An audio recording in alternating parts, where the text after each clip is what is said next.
Thank you, Slavka.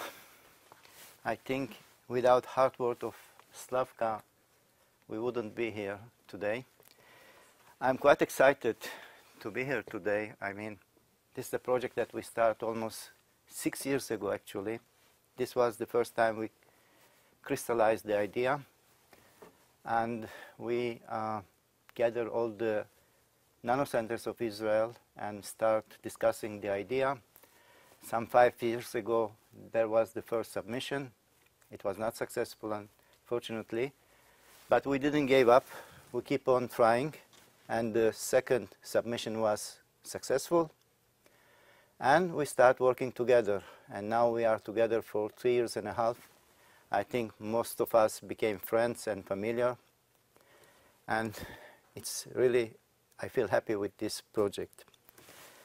I will say only a few words, not much, and we really would like to listen what the partners has to say, each in his own perspective about the project.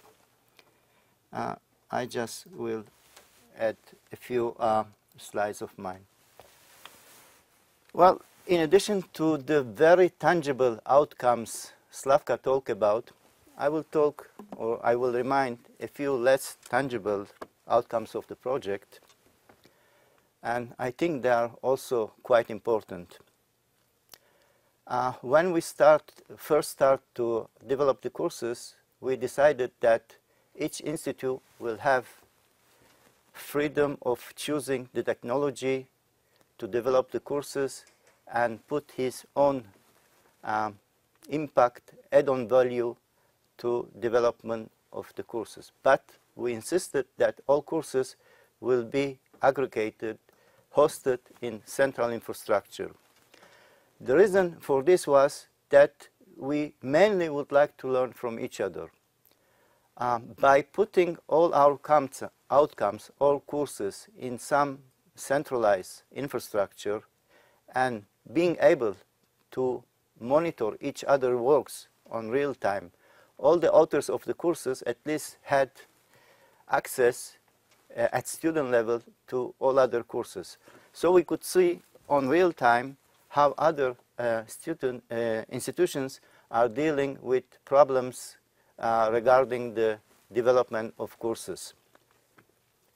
The other thing is that we started to tuning inter-university infrastructure. We had problems. For example, some videos was not available at Weizmann.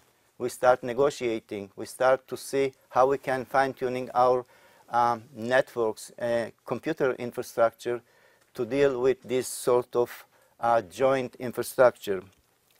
So we solved a lot of compatibility problems. We, of course, raised the awareness of our institutions to Tempus or EU grants. Not all the universities were engaged in this process previously. By being part of this project, we made our administrations more available to these projects. And we keep learning from each other all the way. I mean, other than workshops that we run on video recording, ECTS, using Moodle, even in our regular meetings, we learn from each other. For example, Sydney, in one of the meetings, introduced Camtasia. I ran a few workshops on video recording. So we constantly learn from each other, and I think it's a very good way to build a capacity. And that's the purpose of the program, of course. I will show you a short movie. Most of you already did so but it will save me some time introducing the learning management that we are using. So I will run this movie. It's only 3 minutes long, and I am running it from our YouTube channel.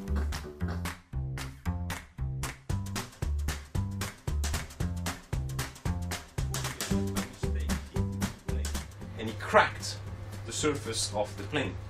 So they fixed it. How they fixed it? They put some rivets. So the only area that the light here interacts with the material is on the sides of a length scale of 50 nanometers.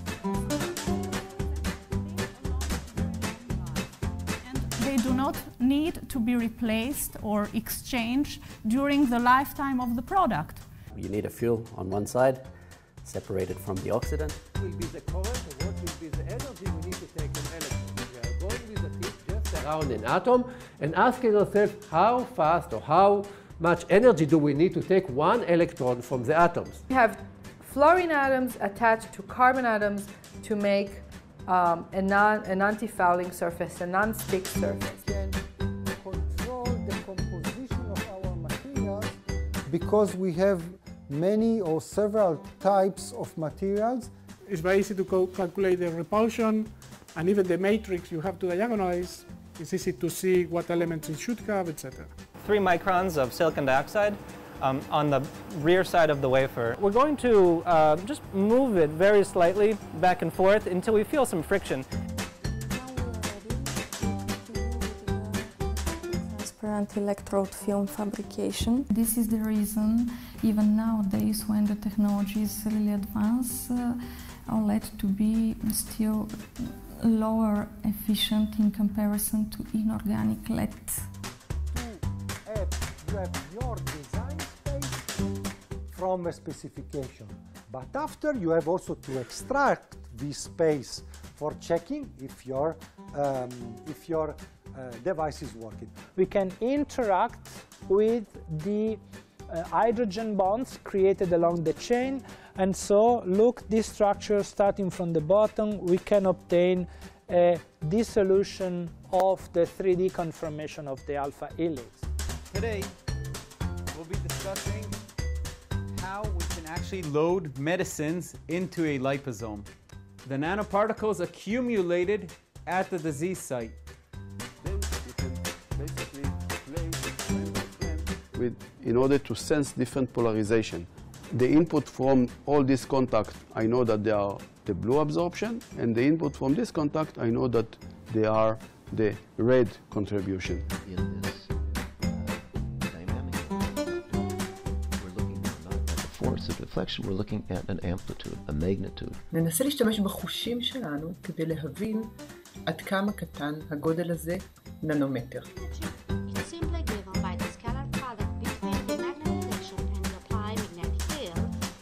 Times of the volume. The magnetostatic energy is defined similarly with the Zeeman energy, but with a 1/2 in front factor.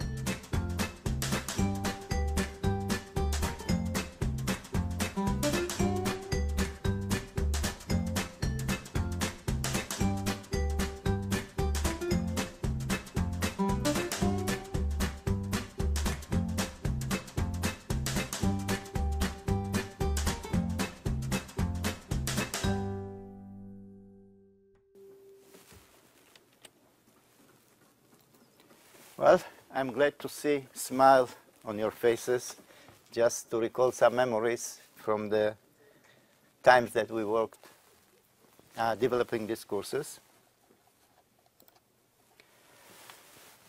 Now I will shortly introduce the learning management system that we are using.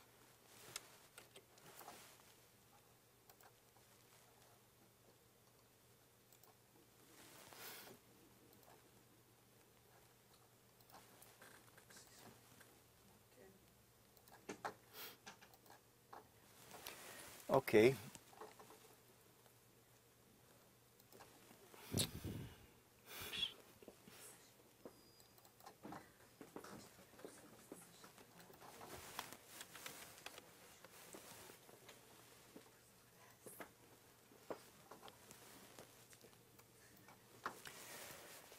Okay, we use as a central learning management system the Moodle, which is the most popular learning management server in Israel, and actually I think pretty much all over the world.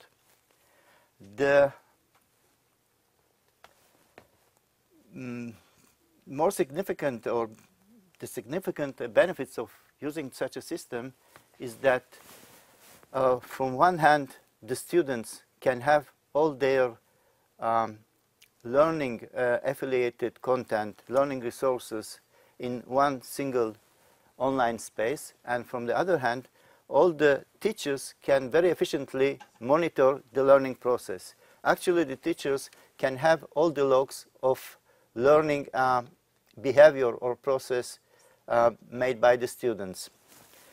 I will just, this is what you have before logging into the project. You can see all the courses. The courses are available even if you are not logged in to the system.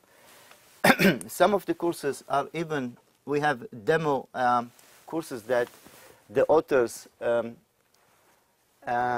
provided access to these courses even without being logged in. We verified that there is no problem with IP rights, third-party IP rights, and we opened some courses so people without being logged in or registered can access this content. It's mainly for promotional reasons.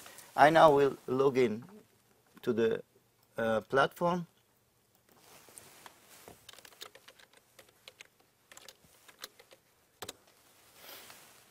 Okay, at the left you can see the list of the institutions, but you can also have the list of the courses by just point them, and then you can scroll it down, you can see all the courses. Not everybody can see these courses. Students can see the courses that they are enrolled to, but since I am the administrator of this site, I can see all the courses. We saw sample of all the courses, a few seconds sampling of these courses aggregated in one video clip. So I won't go through all the lectures, but I will have a few just to see how things are situated in this learning management system. I can take one lecture from the industry, which is the course made by Elbit. They made a promotion clip, but I don't, this wasn't what I want to show you. You can see the lectures, the course actually is divided to lectures, and the lectures are in a strip, single strip per each lecture, and in this strip we aggregate all the learning resources affiliated with this specific topic or lecture. We developed courses in different methods, and this is good because our partners are very diverse, and we have inside the consortium very different and diverse capacity and skills, and this is very good. Some of the partners, like TUS, Technical University of Sofia, choose to develop the courses based on the HTML web pages.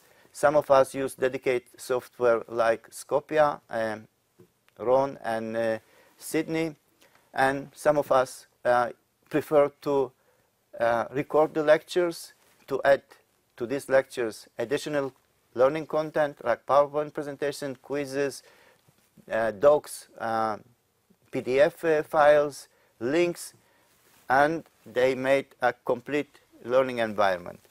Usually most of the courses are to support face-to-face learning, but we believe that it's also possible to learn by courses, by this content, without being presented in the classrooms. I can tell you that courses, for example, that taught face-to-face in Tel Aviv University, usually there are around 100 students enrolled or registered to this course to be learned face-to-face. And when we record these courses, as we did for Nano to Life, for EduNano, at the end of the semester, there was less than 20 students attending this course. And when we interviewed them and asked them, they told me that they have the same experience watching these lectures as being in the classroom. So why, if this is the only course that they need to take at the same day, they don't bother to come to the university. They just stay at home and at their own pace watch the lecture, and they have the same experience. So as you can see here, I will play maybe a moment of one course, one lecture. Sorry? That requires a discussion. I can stop. I can stop here. Okay. Depends on the lecturer, but also I don't remember who mentioned that actually students are much more devoted when they sit in the classroom, and they tend to leave the course or just forget about it or just concentrate on other things because they are under pressure if they just do it at home, and then there is no direct interaction, nor with the teacher nor with the other students. So there are many other questions to ask, to discuss. Very good. I'm not sure that I agree to the comment you heard from those students as is. Okay, a good remark. What I can say about this, the frontal education system as it is now cannot meet or cannot supply adequate answer to all learning styles. I mean, people are different. I know students that they need to be socialized. They need to be with other friends to learn. There are other students that when are with other people, they cannot learn. There are students that can concentrate for a lecture, let's say 2 hours long, and it's okay for them. And there are students, after 5 minutes, they lose concentration. The best, I think, benefit of online learning that it can address to different learning styles, different type of students. So I don't say that all the students should leave the frontal learning system, but if inside those students are a few that they don't need to be in the classroom, so why we need to have them in the classroom? So yeah, I think even in the future we will take it a step further. The new learning softwares will be adaptive learning softwares, which they will monitor the student, will see how is the learning, let's say, paths of these students, what sources they prefer to use, and they will adapt the learning process, teaching process, according their profile. They will identify the profile by the first learning stage, and they will adapt and change the teaching, the engagement of the student, presenting the student the relevant resources that he can benefit the most. So this is the future, and more than this, we can have students lifelong learner in face-to-face mode. I mean, at some stage, we need to provide them an environment that can do it on their own pace, else they cannot come to the university for, let's say, 20 or 30 years to keep on with all the changes in their profession. I don't think that we have to discuss it. It is not the goal of objective of our project, and we provide 2 opportunities for the students. Face-to-face education, it's mandatory for sure. They need laboratory practice and absolutely necessary. This is some additional, this for flipped education. So we provide more opportunities. There is no contradiction. It's true, but we don't want to, it is impossible to replace the face-to-face education in nanotechnologies. It's an addition. Yes, it's complementary, enriching the modes, new modes of education. Not new, it is enriching the basic education that we provide, no problem. That's true, but we are always open to discussion, and we are always open to hear new ideas and to discuss them. It's perfectly okay. As you can see here, we did some recordings also for the industry. And in this case, there was also capacity building for the industry, because we've been in touch with their instructional design department, and we learn from each other. We exchange experience on how to build learning materials, and it was also good experience. Let's choose something else. Well, I'm not biased, but I'm going to take something from Tel Aviv University. And this is one of the recent courses that we developed. Well, shall I play something or no? The thing is that this course, as I mentioned earlier, was developed by Tel Aviv University, but not only. We had guest lectures in this course participating remotely in the course, either the students or the teachers, the professors. We had Danilo Di Marci giving a lecture remotely using, it was Zoom or Skype, I don't remember, Skype. And then later we have also another professor from EPFL also contributing a lecture to this project. And we had students taking this course from Politecnico. And this was really a sort of realization of our objectives in one course, and we are very glad about it. And of course, we are planning to continue collaborate with the partners from Italy and EPFL to even build a joint course among the universities. This is a good vision. I hope we will be able to realize it.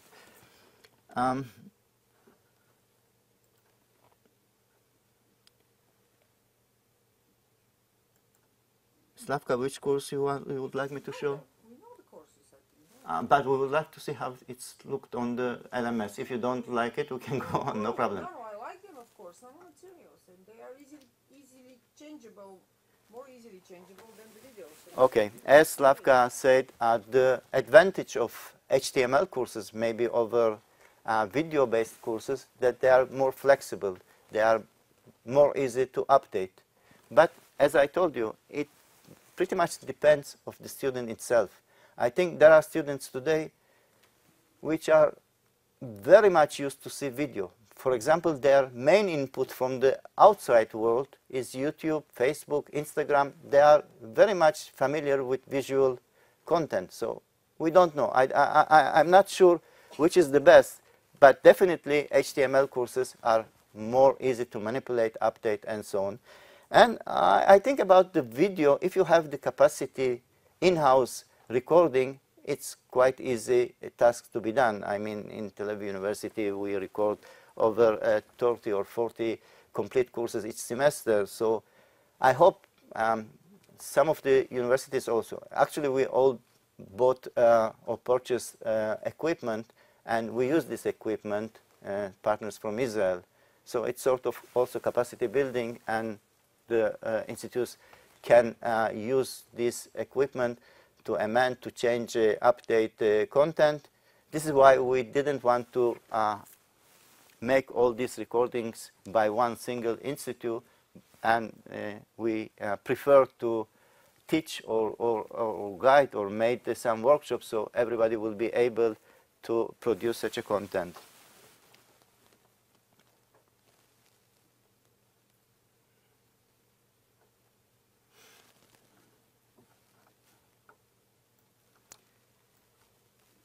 I think they put this screen in so bad situation that you cannot read anything from this. You need to put it in a way that people can be able to read it without just...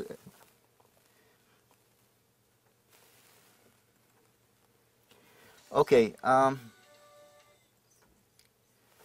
Weizmann Institute also developed some courses. Ron, do you want to show something about your course, or you just want me? Okay, no, I just want to show. Okay, no problem. Yeah, but we talked before. Okay, no problem.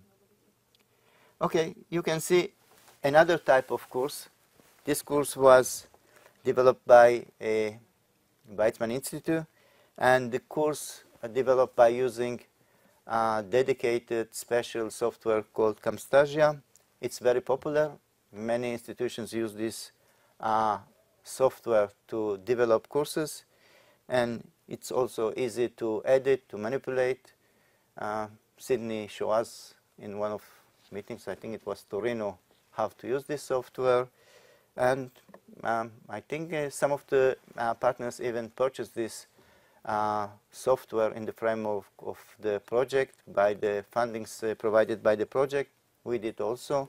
And we are also learning how to use it. Okay, let's go on.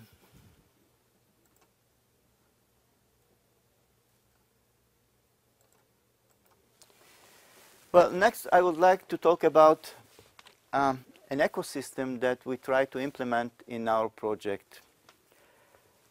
We started the project actually by mapping all the expertise, all the topics that we have in-house at our universities affiliated with nanotechnologies. We made a list of courses, then we break down the courses to topics, and we made a list of topics, and by the help of SNI, Shmuel Neiman Institute, we built an online survey where the participants could and did rate all the topics. The idea was to try to identify which of the topics are very important, very much in use in the industry, and which of them will be more important maybe in the next 4 or 5 years to come. This survey was also distributed or disseminated by the help of INI. Rafi Koryat talked about INI previously, Israel National Nano Initiative. They have 200 or so companies affiliated or partner in this institute. And we, by the help of the ladies from Shmuel Neiman Institute, we processed the information and we published the results. The results were published to all partners and they disseminated it at their universities. The idea was, since we cannot really change the curricula so rapidly, at least the idea was to let the professors know what are the rating of the topics they are teaching, so they can put more emphasis to the things that are more hot, more needed in the industry at these times contemporary. So the results of this survey somehow was reflected in the curricula of the courses taught at the universities, and actually we built. And of course this has an impact of the students that later on go to the industry, and of course also to the high school teachers and so on.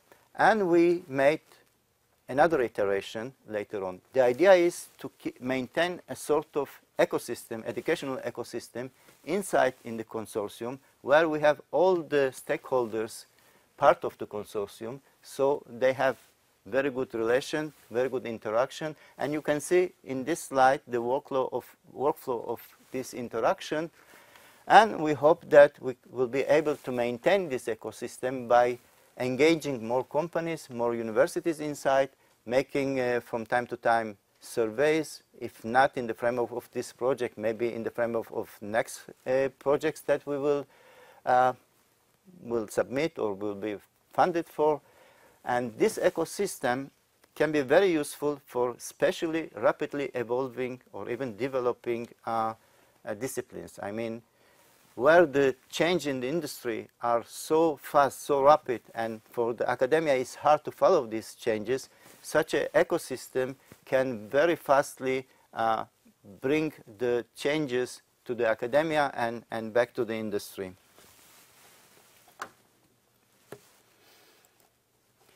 Well, now I will talk a little bit about dissemination and sustainability. I think these both things goes quite together. Without dissemination, it's hard to get some funding or some support for sustainability. And we are working on engaging additional partners for academia and in industry. I think this is the best way that we can gain critical mass, and when we gain a critical mass and we have a lot of courses, then it will be much easier to engage more and more partners. So I hope it will happen sometime. At least we are working on it as hard as we can. I have a short list of activities that we are recently running. We are running in a few levels. For example, we are working inside Israel. For example, meeting Dr. Liat Maoz, who is in charge of special projects at the Council of Higher Education. I presented this project some 2 years ago. Then we had the EduNano Bot on Nano Israel annual meeting, where we had a lot of commercial companies, and we make a good promotion of our project. We are negotiating with Open University of Israel, and actually this negotiation was fruitful. At the end, we have memorandum of understanding to share courses among us, between us. We were at the EduNano seminar in the frame of IVS summit at the Weizmann Institute. We are running some activity inside the university with different faculties, for example, with Faculty of Management, maybe to engage some courses on entrepreneurship and management. Actually, it was successful, and we have at the moment a course on entrepreneurship and high tech that is recorded at Tel Aviv University for the project, by the funding of the project. The course won't be ready by the end of the semester. It is an additional course that we didn't declare that it will be developed by the frame of the project, but we will doing this to show that we will be sustainable, and we will keep on developing courses also after the funded life cycle of the project. We are negotiating with big companies in Israel. We had some preliminary talks with representatives from Teva company. They are giving some courses at Tel Aviv University. We are negotiating to build some courses to be part of this project. We presented this project in the frame of Erasmus Info Days that was last year. Just one thing, what you mentioned there, the previous? Yeah. Okay. Presentation at the seminar, EduNano seminar at Weizmann on Thursday. The day before was the 9th, was the IVS conference where there was a booth dissemination of the EduNano project. Yeah. And in addition, there was a whole session which highlighted this, and there were teachers and high school students which attended. Perfect. Okay, I didn't remember everything. I mean, just this information for the final report. That's why I asked you to it will be perfect, really, everybody sent me yesterday. if all partners check their records, emails, and wherever they identify some activity that we forgot about dissemination, and we did a lot of such activities, please send us so we can put it on the final report. We are now also negotiating with one of the largest semiconductor fabrication companies, Tower Semiconductors, Jazz. I was at Migdal HaEmek a few days ago, and I met their in charge of their internal instructional design, some lawyers from the company, and we discussed a lot of ideas how we can work together. For example, one of the ideas was that their engineers take courses in Technion and Tel Aviv University for a degree. I think it is by the funding of the company. And we suggest that maybe we can convert some of the courses in this degree to be online, so their engineers doesn't have to travel from Migdal HaEmek to Tel Aviv or Haifa for all the courses. They can save time. We can save and maybe they can even help us by developing these courses. So it's a good win-win situation, or sharing between industry and the academia. Yes, recently I also discussed this issue with in charge of academic relations in Intel company, Mariana, and we also had some positive thoughts of how we can cooperate between EduNano and Intel. We are talking about very large companies with thousands of workers, and if some of these negotiations will be fruitful, then we have a good sustainability case.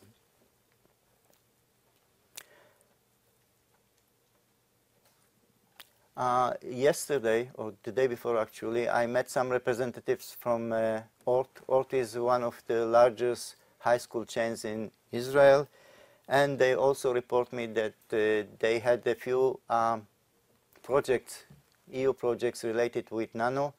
So we discussed how maybe we can share this content. I mean, they have their outcomes courses they developed on nanotechnologies. We have some, and sharing this content, they will be the best thing to do. I mean, we can contribute a few courses and we can get back a lot of courses, and this sort of cooperation and sharing of content is always a win-win situation for both sides. We discussed maybe some of their students can take part of a degree at the universities based on these online courses and so on. I also met a representative from Digital Israel. Digital Israel is a large initiative now led by the Minister of, by the Prime Minister office. We didn't have any positive outcomes, but at least we promoted and disseminated our project. They are looking for much more high quality courses, because they believe that they need to do very few courses with high quality, but maybe we can learn and improve things to be part of this initiative as well. We are trying to use all the social media to disseminate our project, because I believe that the new generation is very much connected to the media, to the social media, and this is the right way to address them. We have a YouTube channel, Facebook channel, and please, you are all welcome to contribute to these channels, because if you don't put some input on these channels, they are worthless. So whenever you do something meaningful, it is very good practice to put it on this media, social media channels. It has very good impact on young generation. Well, I think this is about what I wanted to say, my personal remarks on this. And now we would like to have your remarks, your thoughts, your perspective of working in the framework of this project. And it doesn't matter if we put you on the agenda or not. The idea was that people will be able to come and freely talk about their experience, so we can learn from each other, and if there's things to improve, we can also try to improve them. So to begin with, maybe with Danilo, Sydney, who else who want to talk and say a few things about the project? Ron, you are welcome to come, and maybe Ziona. What about chairs on the way? What about? Chairs, more chairs. We talk about 4. Well, we need to bring them in. Okay, I'll help you.